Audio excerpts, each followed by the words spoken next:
मैं नहीं मानूं तो आपको आपत्ति क्या है? ये बौद्ध धर्म के नाम पे ये जातियों को बांट रहे हैं और इस तरह से हिंदू देवी देवताओं के लिए ये जिस तरह से ये शपथ ग्रहण कराया उसके मंत्री ने कि आज से हम ब्रह्मा विष्णु महेश को नहीं मानेंगे, श्री राम को नहीं मानेंगे, कृष्ण को नहीं मानेंगे, तो ये किसको मानते हैं? तो ये तो भारत सरकार जो है, बाबा साहब के जो वॉल्यूम छपते हैं, भारत सरकार छपाती है, थावर सिंह गहलोत तो उसमें मंत्री हैं, तो उसमें भी ये छपते हैं, हर साल के साल छपते हैं। इस पर भी बात की कि बाबा साहब ने जब 1956 में जब लिया था, प्रतिज्ञा ली थी, वही प्रतिज्ञा मैं दोहरा रहा हूँ। उसमें क्या अगर आपको है तो आप कहिए बाबा साहब को, भाई जो प्रधानमंत्री बाबा साहब के अनुयायी मानते नहीं मानते? कहते कि मैं अनुयायी हूँ।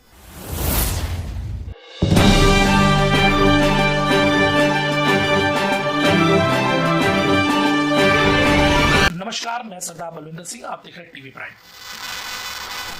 देश में अभी भी बात करें 22 प्रतिज्ञाओं की चर्चा है। 22 प्रतिज्ञाएं कौन सी? ये वही है दिल्ली के अंबेडकर भवन में दिल्ली सरकार के मंत्री राजेंद्र पाल गौतम ने जब धर्म को स्वीकार किया 10,000 लोगों के साथ, तब उन्होंने 22 प्रतिज्ञाएं बोली, जिसमें उन्होंने कहा कि मैं हिंदू धर्म को नहीं मानूंगा, ना ही उनके देवी देवताओं को मानूंगा। इस पर भाजपा ने तुरंत उस पर रिएक्शन देते हुए मंत्री के ऊपर कार्रवाई करने की बात की और ये कहा कि कहीं ना कहीं ऐसे लोग धर्म को तोड़ रहे हैं, हिंदू धर्म को कमजोर करने की साजिश है। हमारे साथ हैं भारतीय जनता पार्टी की दमदार आवाज, भारतीय जनता पार्टी की बड़ी नेता सुनीता चौबे पेशे से वकील है और भारतीय जनता पार्टी में एक बड़ा पद रखती हैं। इनसे बात करेंगे। सबसे पहले चैनल पे आपका स्वागत है मैम। धन्यवाद। ये जो धर्म प्रतिज्ञा की जो बात चल रही है, पूरी दिल्ली नहीं पूरा देश इस बात पे बवाल हुआ और हमने देखा राजेंद्र पाल गौतम जी का इस्तीफा हो गया और कल एलजी साहब ने उसे स्वीकृति दी। आप इस पर क्या कहेंगे? आम आदमी पार्टी जिस तरह से ये अपने अलग नीतियों को लेकर आई थी कि भ्रष्टाचार मिटा दूंगा, लेकिन ये बिल्कुल अलग रुख में जा रही है। ये धर्म की राजनीति कर रही है, जो कि बीजेपी पे आरोप ये लोग लगा रहे थे कि बीजेपी हिंदू धर्म की राजनीति करती है, हिंदुओं के लिए ये अपनी राम नाम का सहारा लेती है, जबकि इन लोगों का एक अलग ही ये अपना ट्रेंड चला रहे हैं कि हिंदू धर्म को तोड़ने के लिए ये बौद्ध धर्म के नाम पे ये जातियों को बांट रहे हैं और इस तरह से हिंदू देवी देवताओं के लिए ये जिस तरह से ये शपथ ग्रहण कराया उसके मंत्री ने कि आज से हम ब्रह्मा विष्णु महेश को नहीं मानेंगे, श्री राम को नहीं मानेंगे, कृष्ण को नहीं मानेंगे, तो ये किसको मानते हैं?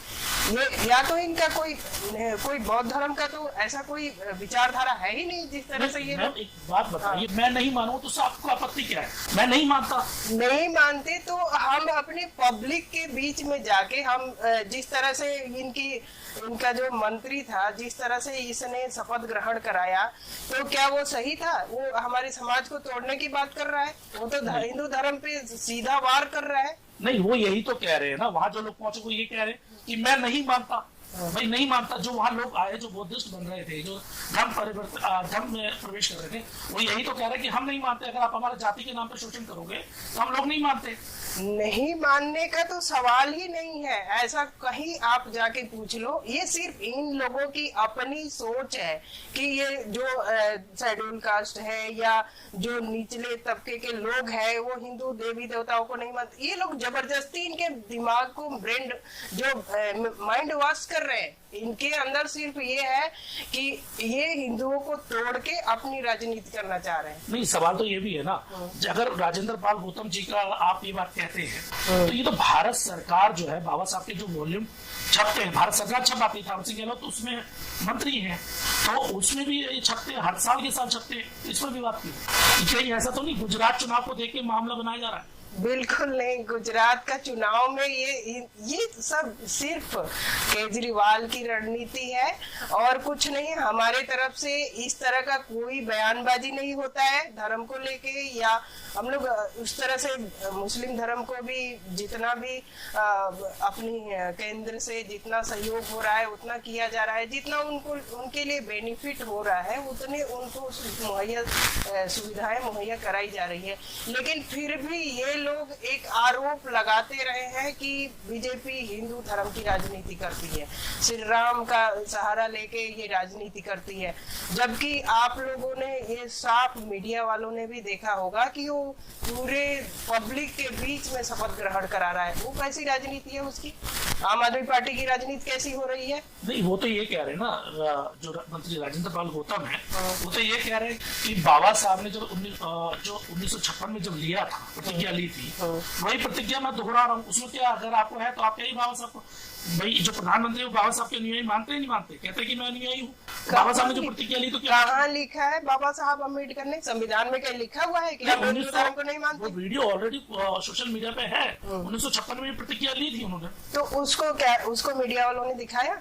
ये सवाल तो भाजपा उठा रही है ना। हाँ। सरकार आपकी है, इस पर आप क्यों नहीं कार्रवाई करते? बिल्कुल कार्रवाई होगी, और कार्रवाई होने का नतीजा ही है कि आज ये मंत्री इस्तीफा दिया है। नहीं तो ये केजरीवाल देखिए कि अपने सत्येंद्र जैन पे आरोप लगा, सत्येंद्र जैन जो ईडी कांड में फंसा हुआ है उसको कह रहा था कि ऐसा कुछ नहीं है, हमारे मंत्री को फंसाया जा रहा है, तो क्या ईडी ऐसे ही उठा ले गई?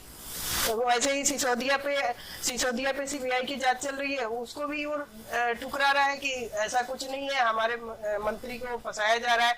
तो इस तरह से तो लिपापोती करने में लगा हुआ है। अच्छा, लगा हुआ एक बात बड़ी देखने वाली बात है, मुझे समझ नहीं आ रहा कि जहां पर एक दलित नेता मंत्री था उसमें तो तुरंत कार्रवाई हो गई, उसका एक्सेप्ट भी कर लिया, सारे काम हो गए। वहीं पे 2 मंत्री हैं, उनके ऊपर आरोप भी है, उसे एक्सेप्ट नहीं करने को तैयार। तो ये तो केजरीवाल का अपना वो है ना, सोच है ना कि ये अपने लोगों को, जो जिस समाज से ये आ रहा है ना, उस समाज को बचा रहा है, और वो दलित नेता था उसको निकाल दिया। तो दलित को सोचना चाहिए ना कि ये पार्टी हमारे सपोर्ट में आएगी कि नहीं आएगी, ये तो दलितों को सोचना चाहिए ना। लेकिन मैम ऐसा लग रहा है कि भाजपा रुख बदल रही है बार बार। जैसे अभी आपकी बातों से लगा कि एक तरफ तो आपने कहा कि दलित समाज को सोचना चाहिए, वहीं पर दूसरी तरफ आप ये इस्तीफे की मांग भी शुरुआत में आप ही लोगों ने करी थी।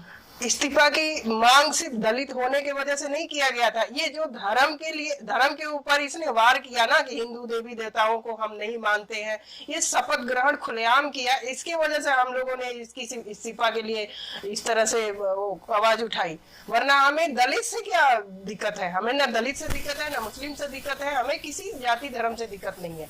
दिक्कत तो इन लोगों को हो रही है, इन पार्टी वालों को हो रही है। आम आदमी पार्टी जो अभी नई पार्टी बनी है, इसको दिक्कत हो रही है। लेकिन वो तो ये कह रहे गुजरात जीते ही हम भाजपा को हरा देंगे। वो तो गुजरात का चुनाव का परिणाम आप देखोगे तब समझ में आएगा। अभी तो गुजरात में इसकी वो धज्जियां उड़ाई जा रही है, इसके जितने भी वहां पे जाके जो ये लॉलीपॉप बांट रहा था, जो दिल्ली में बांटा, उसके बाद पंजाब में बांटा, अब गुजरात में गया है, गुजरात की मुंह खा के आएगा बुरी तरह से, वहां से बुरी तरह से। वो ये कह रहे हैं रेडियो में, अरविंद केजरीवाल खुलकर कह रहे हैं कि हम कृष्ण के वंशज और एक कंस की औलादों को हमारा देंगे, भाजपा को हरा देंगे।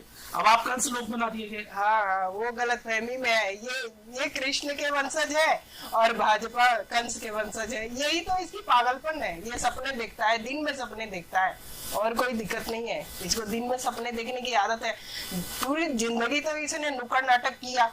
ये अपने जो पद थी, जिस पोस्ट पे था, उस पोस्ट पे आज तक उसका कोई रिकॉर्ड नहीं है कि कभी ड्यूटी अपना वो किया होगा। तो वही नुक्कड़ नाटक ये राजनीति में भी कर रहा है। लेकिन वो तो ये कह रहा है ना, वहाँ पे दिखा रहा है कि हम जीत रहे हैं। वो आने दीजिए, वो समय बताएगा। आप लोग खुद मीडिया वाले हो, आप खुद जनता को बता दोगे। एक आरोप और आप पे लग रहा है कि चुनाव आयोग आपके अंडर चल रहा है, तो जीतने नहीं देगा। अरे चुनाव आयोग क्या, हमारे ऊपर तो काफी आरोप लगते हैं बीजेपी वालों पे कि ये जो ईवीएम मशीन है हम लोग हैक कर लेते हैं, और उसके अलावा भी जो अदर पार्टी के वोट है वो उसमें काउंट नहीं होते। इस तरह के आरोप लगते रहते हैं। जो सत्ता में है उसके ऊपर आरोप लगाएंगे ये लोग, इसमें कोई दिक्कत नहीं। अंत में यही बात पूछूंगा कि अब भारतीय जनता पार्टी का रुख कैसा रहेगा गुजरात चुनाव को लेकर? अभी दिल्ली में कारपोरेशन का भी चुनाव है हाल में, तो क्या यहाँ पे कुछ दिख रहा है उसे अपनी रूपरेखा? क्योंकि कहीं ना कहीं भारतीय जनता पार्टी ने 22% का विरोध करके दलित वोटर को अपनी तरह से छिटक लिया है।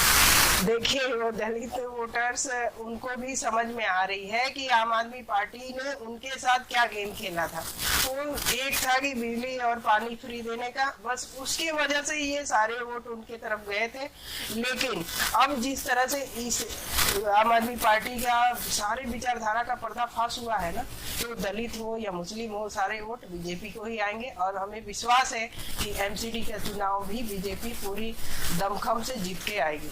ऐसा लग रहा है जैसे राजेंद्र पाल गौतम का इस्तीफा देने के बाद आप में फिर से ताकत लग रही है, क्योंकि दलित समाज बड़ा नाराज हो गया अरविंद केजरीवाल से हाल में जैसे इस्तीफा लिया है, क्योंकि 22% पे कोई उनका रिप्लाई नहीं आया, जवाब नहीं आया। और वहां पे अगर उनके किसी नेता के ऊपर जरा से भी उंगली हो जाती है तो तुरंत ट्विटर वगैरह सब हो जाता है, धरना प्रदर्शन हो जाता है। राजेंद्र पाल गौतम में कुछ अप्लाई वो नहीं है। यही है, अब सबको दिख रहा है कि अरविंद केजरीवाल जो कि एक काफी अपने आप को ईमानदार नेता साबित करने के लिए आए थे, लेकिन अभी जनता के सामने इनकी पोल खुल गई है कि ये किस तरह की राजनीति करें। कितनी गंदी सोच है इनकी, चाहे दलित के लिए चाहे मुस्लिम के लिए, ये सबके लिए इनकी गंदी सोच है। ये सबको दिख रहा है, किसी को बताने की जरूरत नहीं है। सभी पब्लिक इनके सारे जो भी सोच से पर्दा उठ गया है। जी बहुत बहुत धन्यवाद चर्चा देने के लिए। आपकी अपनी क्या राय है आज की जो बात हुई है, जो इंटरव्यू हुआ है, क्या भाजपा का द्वारा दिल्ली के अंदर जो कारपोरेशन के चुनाव वहां पे कुछ परिणाम बदलेगा? ये सवाल बनता है। और वही बात बनती है गुजरात की, जिस सरकार का दम हम अरविंद केजरीवाल लगातार भर रहे हैं, इस बार मोदी के गढ़ को बाहर आए, ये सवाल बन रहा है, बहुत बड़ा प्रश्न है। लेकिन एक प्रश्न ये भी बनता है कि जब दलित समाज का एक मंत्री ने अपने धर्म को एक्सेप्ट किया, अपने धर्म को एक्सेप्ट करके सार्वजनिक तौर पर सामने आया, तो भाजपा ने भी विरोध किया। लेकिन क्या एक सरकार का जो नेता है, जो सरकार का मुखिया अरविंद केजरीवाल, उसने अपने मंत्री का साथ नहीं दिया? ये भी बड़ा आरोप इस समय अरविंद केजरीवाल पर लग रहा है, जिससे दलित समाज बहुत ज्यादा नाखुश है। वीडियो अगर पसंद आए वीडियो को लाइक कीजिए, शेयर कीजिए, चैनल अब तक सब्सक्राइब नहीं किया चैनल सब्सक्राइब कीजिए। मैं सदा परवीन सिंह, टीवी टाइम्स से, धन्यवाद।